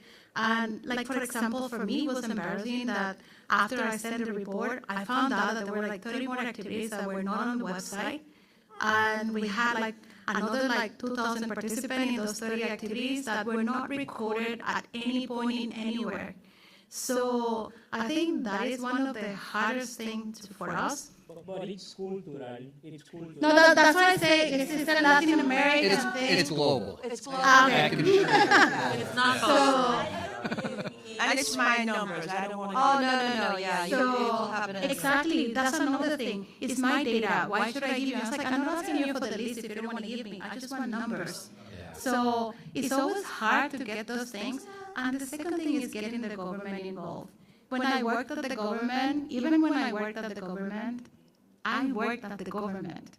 It was hard. It's just like, unless it is something that they're really going to get a benefit out of, they don't want to get engaged. So that's the question. What is the benefit, right? I don't think we articulate that enough. What is the benefit to the government to showcase the things that they do? But let me tell you something, Cecilia, on that front. Even when you work at the government and you know what the benefits are and you try to tell them and they know, it's just, at least in our country, it is a matter of whether it is an important agenda during that year, whether they are campaigning or whether they are doing something else. So even if they know and understand what the benefits are, it's hard to kind of make them like come to you and really be part. One of the things that we have come up this year, my team and I, is like to do a campaign. It's like being the president of GW. We may not get him, but if we get somebody in a ministry level, then we're going to be pretty happy. One thing that did work one year was that they're doing a launch of the National Entrepreneurship Network, and that was like the only year we were able to get kind of a few people, but otherwise, unless it is something like that. With local government, yes, but they don't have the same impact. Because let me share something interesting, which maybe people can try. For us, what has worked is still taking the past impact of GW, the presidents around the world that has been involved and celebrities. So we put that like a deck together. So when we're sending letters to office of the president, all the time they respond to that. We've been very active with the president's office when it comes to gen stuff, global entrepreneurship. The trump card is that, I'll let you understand that we have these global leaders who are backing this campaign up. So I've taken it from 2007, Gordon Brown, participation. I've listed all the global leaders who have kind of issued statements to support GW. So I say a list of global leaders around the world that have supported or participated in GW activities worldwide. So you're going to share that deck, Stephen? Yeah, I'll be happy to do that. So when you add that to your letter, they see that they're like, oh, Hillary Clinton, at that time, State Secretary issued something, Obama said that. You get a call because they also want to be seen themselves featured in those places. So that's a great point to bring up, Stephen, and thank you for doing that. One thing that I'll plug here is that Gary on our team has kind of taken on the task or the role of kind of pulling together recommendations and tips and tricks and advice for the GW Host Guide. Yeah.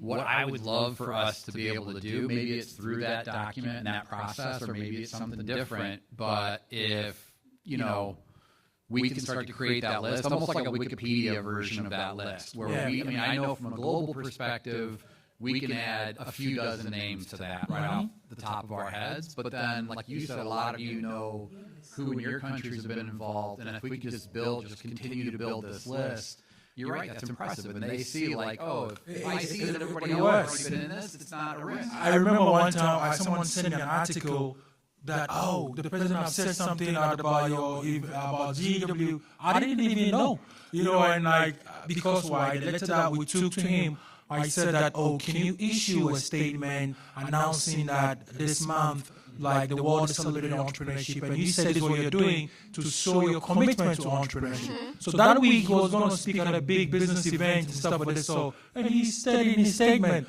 oh, I'm joining world leaders to say X, Y, Z, and the press picked that up. I didn't do any work, to be honest. Like, it's just because of the letter we took to them and that document that was attached to it. And that will open a lot of doors for you. Trust me. I just like to say that what's worked for us is just answer the question, what's in it for them? Because really, especially politicians, it's all about how they look and options, right? Especially if there's an election year or they're trying. So for our organization, we can say we've helped, hundreds of entrepreneurs start businesses directly related to pitch competitions that have been held during Global Entrepreneurship Week. Well, our ministry is going to take full credit for that. So if there's an opportunity for them to be photographed, if they can do welcome remarks at the opening event, then it definitely paints them in a good light, right? Because, it's government's fault that everything wrong happens. That's just how it is. So there's an opportunity for them to counter that with the good things. Look at all these businesses that have been formed, and we support that. Then I would say leverage that. So figure out what it is that they're trying to achieve, what's important to them, and identify the events in your various communities that can support what that initiative is. And then also direct it to the relevant ministry, right? We have a Ministry of Education. So whenever we have youth-related events, guess who we reach out to? Our Minister of Economy and Labor is focused on entrepreneurship. So if there's a Minister of Finance and we're doing something around that, then that's who we direct it to. Because again, what's in it for them? Why should they come? Why should they be involved? And so if they can come out smelling like roses, then it helps. So make them look good. Yeah, that's a good point. Basically. Question here for anybody to kind of answer. As you all know, at GEC, we have put on a ministerial as part of that.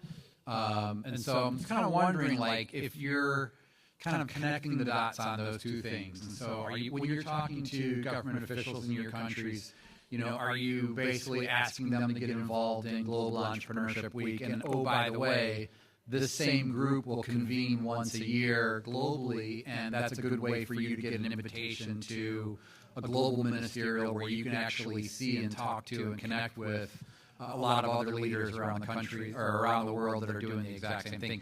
Does that help, or is that not help at all? Apart from all those things, I have been asked to prepare a paper for them and to align it to their goals and whatever it is. So they're putting you to work. Yes. So when we were going to Australia, I had to find out what products are being exported to that region. Yes. And all kinds of other things. And they put you to work and they want to meet with you. And when you turn up, oh, I have to cancel, I forgot that meeting. Yeah, and they eventually never come. And then they love to ask you, when you invite them first, is the minister going to be paid for, and is his assistant is going to come with him? And I said, no. You have a budget, use your budget. That's why they don't come. Yeah, well, they got to stay. For us on the ministerial stuff, it's the same thing like I was saying. I think our last one in Australia, we took like 13-member delegation that went. And because it was happening in Australia, so what I did was that I started having conversation with the Australian ambassador, High Commissioner, like in Ghana. First of all, we went to meet to discuss about this whole thing. Like, you see, we have to be entrepreneurial ourselves, okay, as like capitalist people. So when it comes, we have to also understand this economic diplomacy language. Okay, so I told the ambassador that, okay, Ghana, this is a global event, your government hosting it, this is an opportunity for us to take Ghanaian, both delegation, both private sector and the public sector institution to go to Australia and to see how best we can deepen that collaboration. And for me, Australia was very big in education, okay? So at that point, I made sure that the Minister of Education was playing a key role. So I even paid a courtesy call with the Deputy then Minister of Education, with the ambassador. So that's where it started off from. So the conversation started, and when we started galvanizing the people got interested, we all went, and it was, to be honest with you, even at the visa level stuff, they just did a letter, to send to the visa section, themselves, and almost all the delegation that they submitted within 2-3 days, the visas were done for them because of the process that we started from. When we came back from Australia, Melbourne, I went back there again with the minister again, and did some of the ecosystem players that came to Australia with us, to just go and thank the ambassador about it. And even I explained to the ambassador, these are the opportunities that we found that it could be of interest for Australian companies to, and they've been excited about that. And look, recently when I was about to even leave to the US, they had a big event to do with education. They reached out to us in Ghana, we've seen that you know how to work with institutions. We want to connect academia, people in Australia, but in terms of how can this institution do businesses with Ghanaian schools. And we got people to be there at that event for them. So it's something that I say that we have to be entrepreneur and learn how to play the game and play the cards and sing the language. And if you're singing your song, trust me, they'll give you whatever you need to be able to make these things happen. Right.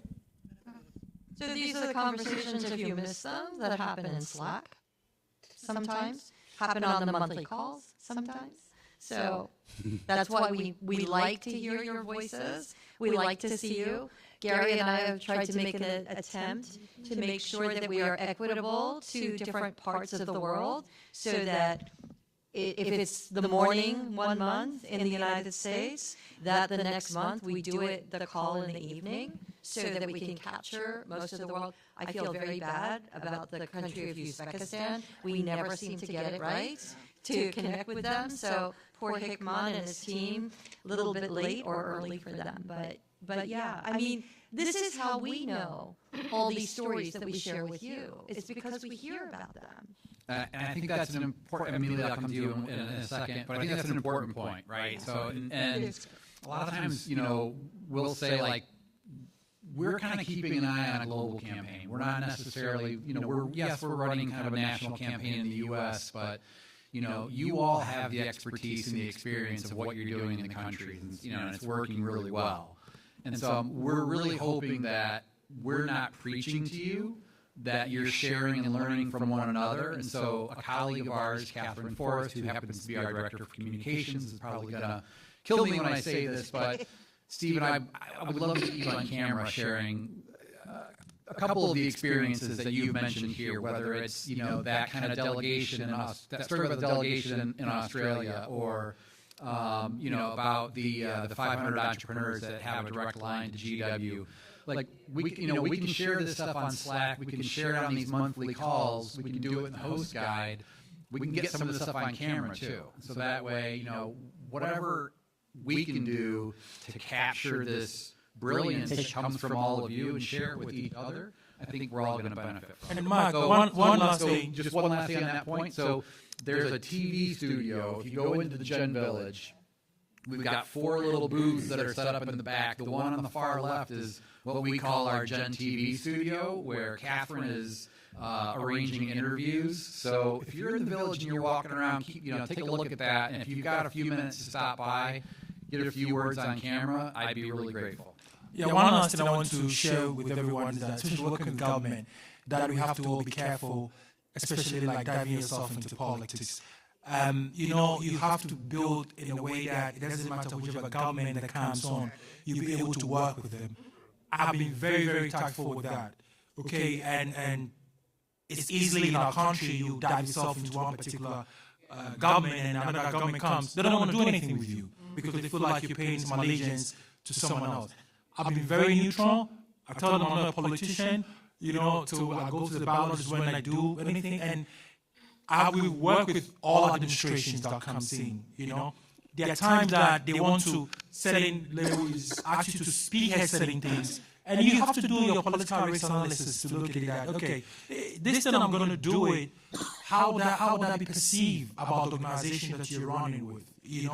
And you're being seen that way, like you're highly political about specific things, like you're maybe following a specific political party or something, even when you're applying for other grants, you're not going to get it. Especially, I think recently we did a bit of the USAID, and it's one of the requirements, like they looked at that, okay, are you affiliated to any political campaign? Have you been involved in all that stuff? Those are some of the things that it doesn't help you attract funding.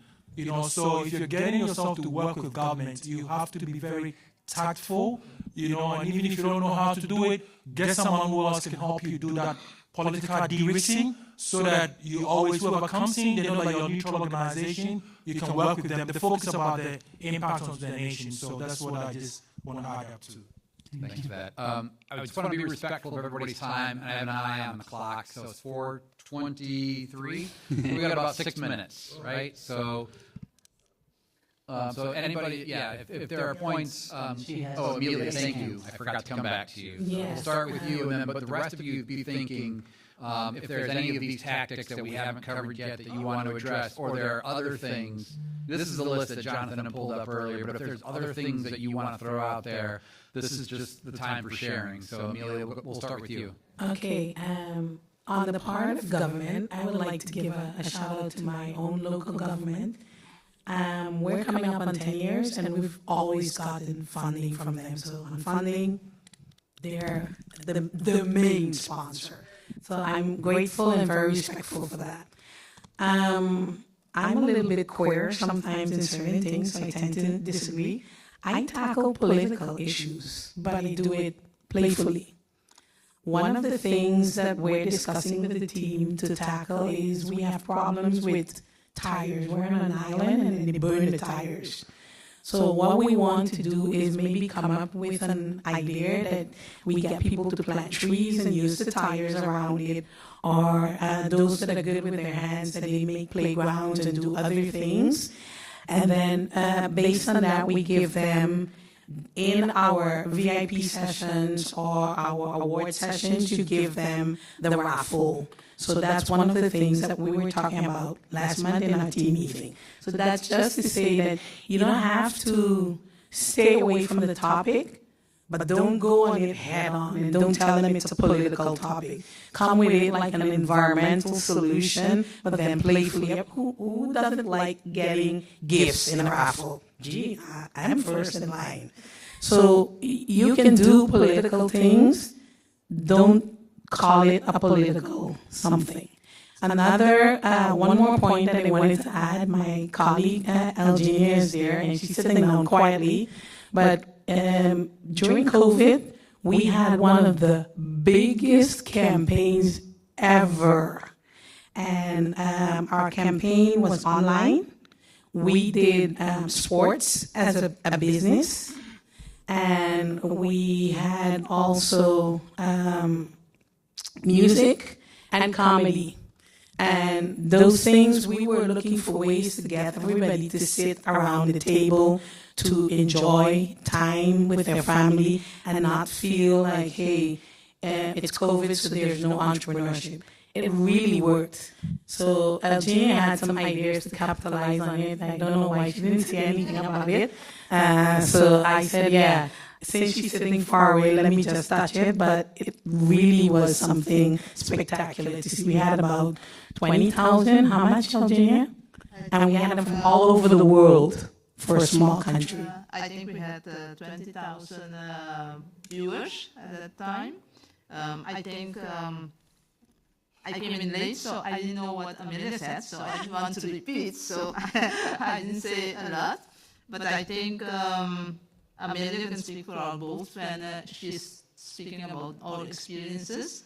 I think because we're small, I think somebody mentioned 63,000. Amelia is 20,000, so 22,000. So she is the smallest, I think, in the group. But we come up with ideas because you're small. You have to come with more ideas than other countries and come up with ideas that are different. Because you're small, you get more exposure sometimes.